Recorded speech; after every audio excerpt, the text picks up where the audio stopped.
suñu jógee foofu dañuy ñëw ci beneen cas boo xamante ni dafa concerné lii di abrogation loi d'amnistie ginnaaw bu mu nekkee woon nag benn promesse bi nga xamante ni waa Pastef defoon nañ ko ci campagne bi xam leen ko daal bés bu ñu amee majorité danañu abroger li nga xamante ni mooy loi d'amnistie bi lan mooy loi d'amnistie la loo xamante ni Macky Sall moo ko initié woon yóbbu ko assemblée nationale ay député voté ko pour que ñu dellu soit jàmm ci réew mi pour que ñu tappaat xol yi pour que li nga xamante ni mooy crise bi fi amoon diggante Pastef ak li nga xamante ni mooy ce régime ñu daal di koy apaiser def balle à terre ñëpp dellu soit ci jàmm ci biir loolu nag kii di président de la République tey ci la bénéficié wu ba génn kii di premier ministre la bénéficié wu ba génn ñeneen ak ñeneen tey jii ñi nga xamante ni seen tour mi ngi ci liste député yi bokk ci majorité mécanique bi nga xamante ni tey jii Pastef am na ko foofu ci assemblée nationale ci la ñu bokkoon mais ñoom nag dañuy digge woon ni que dañuy abroger loi bi maanaam dañ koy daal di teggi loi boobu ñu abroger ko mën na nekk wala mënul nekk techniquement naka lañ koy defee ak suñ ko defee yan mooy ciy topp ndax tey ñi xasoon génn dañuy delluwaat ci kaso ba ñu atte leen ci loolu yëpp ki nga xamante ni mooy maître Aïssata Tall Sall di avocat nekkoon fi ex-ministre garde des Sceaux ginnaaw bi ñuy abrogé li nga xamante ni mooy loi d'amnistie bi moom moo nekkoon foofa ci assemblée nationale yéey na ci yàbbi su dee Aïssata Tall Sall vidéo disponible na ngeen jox ñu ko ñu dellu soit suñu plateau. Depuis que le Sénégal est Sénégal, il existe. Il existe. C'est cette haute cour de justice qui, en 1963, avait jugé le président. Depuis que le Sénégal est Sénégal, il existe. Il existe. C'est cette haute cour de justice qui, en 1963, avait jugé le président Mamadou Dia. Donc la haute cour de justice, ce n'est pas une nouveauté au Sénégal. Si maintenant c'est pour nous faire du khokatal, ils peuvent s'amuser à ce jeu-là. Mais ça ne passera pas. Parce que dans la haute cour de justice, qu'est-ce qu'il y a? Il y a la cour et il y a la justice. Et pourquoi elle est haute? Elle est haute parce qu'elle juge le président de la République, elle juge le Premier ministre, elle juge les ministres pour les actes commis dans leur fonction de Premier ministre et de ministre. Mais elle est composée de magistrats, des cours et tribunaux. D'ailleurs, celui qui préside la haute cour, c'est le premier président de la Cour suprême. Celui qui va occuper le parquet, c'est le procureur général près la Cour suprême. Donc la haute cour de justice, ce n'est pas une cour de n'importe quoi, avec n'importe qui, pour faire des règlements de compte. C'est un procès normal où la personne qui comparaît a le droit de se défendre et de présenter ses arguments. Donc alors, oui, c'est ça qu'on va faire avec la majorité écrasante. Il existe, ils n'ont qu'à l'installer. Mais nous, si on doit y aller, on se défendra. Et les juges vont nous juger. C'est vrai, elle a la particularité qu'il y a des députés qui la composent. Mais elle a la garantie qu'il y a des magistrats de l'ordre judiciaire qui ont prêté serment, qui ne sont pas partisans, qui vont examiner le dossier contradictoirement et le juger. Donc, il y a une haute cour de justice d'Al. Su fekkee ni looloo tax ñu am majorité écrasante kon nañ delluwaat l'autre chose qu'ils disent, on va abroger la loi d'amnistie. Aïcha, on attend. Ils n'ont qu'à essayer d'abroger la loi d'amnistie. C'est beaucoup plus facile à dire qu'à faire, hein? Et c'est une spécialiste qui vous parle, et je parle sous le contrôle de mes confrères. Vous savez quel est le problème? En droit pénal, il y a ce qu'on appelle l'intangibilité des droits acquis et la non-rétroactivité des lois. Alors, les gens, certaines personnes ont bénéficié de la loi d'amnistie, et pas n'importe lesquelles. Hein. Je rappelle que le président de la République et son premier ministre sont sortis de prison grâce à la loi d'amnistie. Alors, la non-rétroactivité des lois permet que la loi qui abroge la loi d'amnistie, ou ne permet pas que la loi qui abroge la loi d'amnistie fasse rétroagir et aller chercher des actes qui sont couverts par la loi d'amnistie. C'est un débat sérieux. Il ne faut pas qu'on s'amuse avec ça. Parce que nous amuser avec ça veut dire que le Sénégal, justement, ne sera plus un état de droit. Nous amuser avec ça veut dire qu'on va ramener notre régime à un régime naka-naka, où on peut faire n'importe quoi, seulement parce qu'on a une majorité soi-disant écrasante à l'Assemblée nationale. La majorité écrasante à l'Assemblée nationale, elle doit s'occuper des préoccupations des Sénégalais.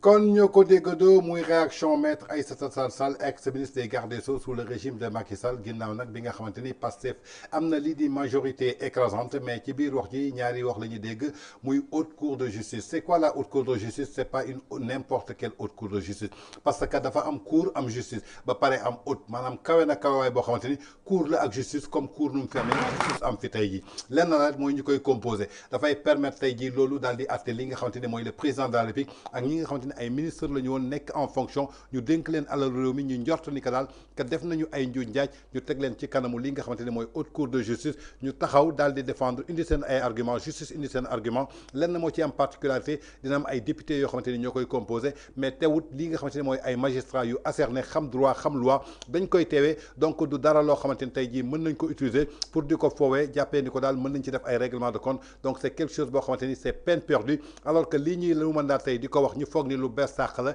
ñoom ñoo ko indi fii lañ ko fekk ndaxte haute cour de justice depuis Senghor nekk fi ba tey jii mi ngi fii ci Sénégal ndaxte moo permettroon ñu atte ki nga xamante ni mooy Mamadou Dia en 1968 te quand on parle de 1968 boobu yaakaar naa ni tey Pastef ñi fi nekk sax xëy na xalaatuñu woon sax ndax parti Pastef dina fi am wala du fi am donc c'est quelque chose boo xamante ni ay yëfi foo la ay yëfi caaxaan la ñi ngi leen di xaar nañ ko installé suñ ko installé képp koo xamante ni war nañ ko topp ñu topp ko mu indi ay argument donc je crois que biñ leen di jox li nga xamante ni mooy majorité assemblée nationale c'était pas pour am benn haute cour de justice uniquement pour def ay règlement de compte mais c'était que pour que ñu appuyer wu accentuer wu ci li nga xamante ni mooy besoin wu askan bi ci luñ leen di xaar la xew ca université Assane Seck ñu réglé ko la xew ca SAES ñu réglé ko la xew ca concessionnaire de nettoiement yi ñu réglé ko la xew tey jii ca IPRES ñu réglé ko la xew ca poste ñu réglé ko la xew ca sénégalais lambda góorgóorlu bi tey ñu réglé ko ba nga xamante ni sénégalais bi mën na añ reer ndekki jamono ji yaakaar naa ni kër boo dem benn repas moo fa am te mooy midi muy añ te añ bi soo sàgganee léegi xale yi lañ koy jox mag ñi ku ci nekk da ngay dem débrouiller ji.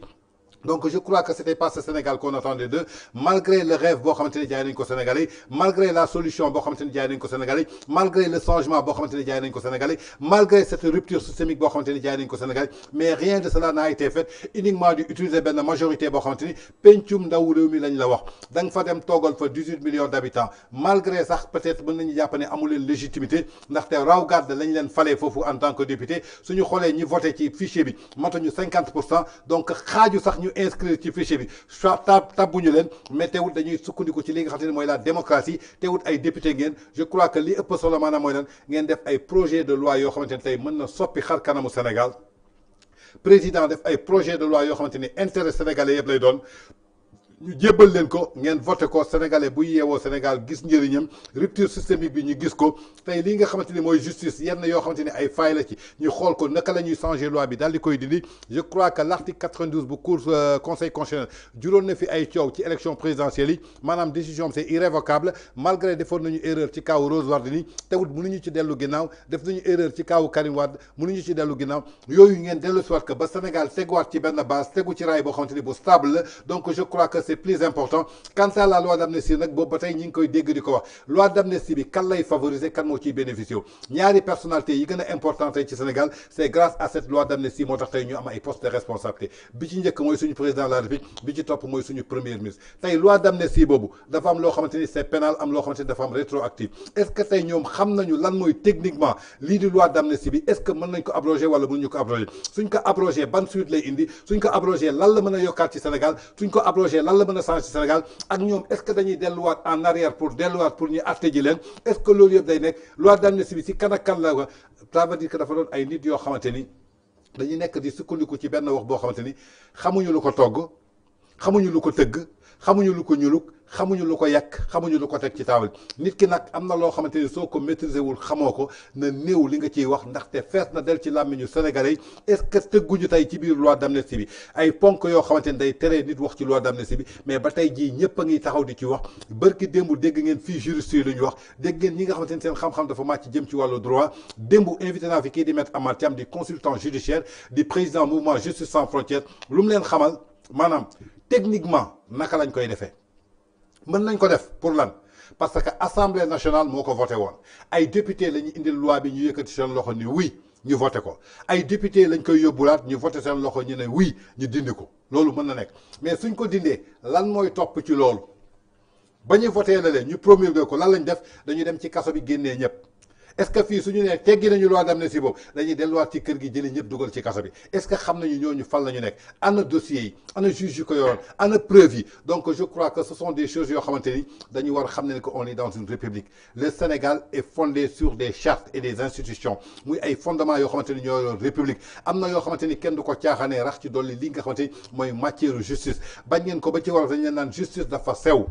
justice dafa sew dafa am ay cabaxal yu ci nekk te nit du ko xam ndaxte atte nit ki rek mooy atte ci conscience am nit ki mooy atte ci ay texte ak ay loi yoo xamante ne ay doomu aadama ñoo ko bind ku dul juum nag amul yàlla rek ku dul juum kon tey jii lii nga xamante ni ñu ngi koy tudd jëmale ko ci wàllu loi d'amnistie bi moom maître Aïssata Tall Sall jàpp na ay yëfi naxa la tuddee nag dañuy bëgg a dugg ci loolu ba jël Sénégal yóbbu ko ci Sénégal boo xamante ne kenn xamu ko woon le Sénégal a été toujours respecté sur le plan national et international et partout dans la sous-région lan moo ko waral on avait des hommes forts.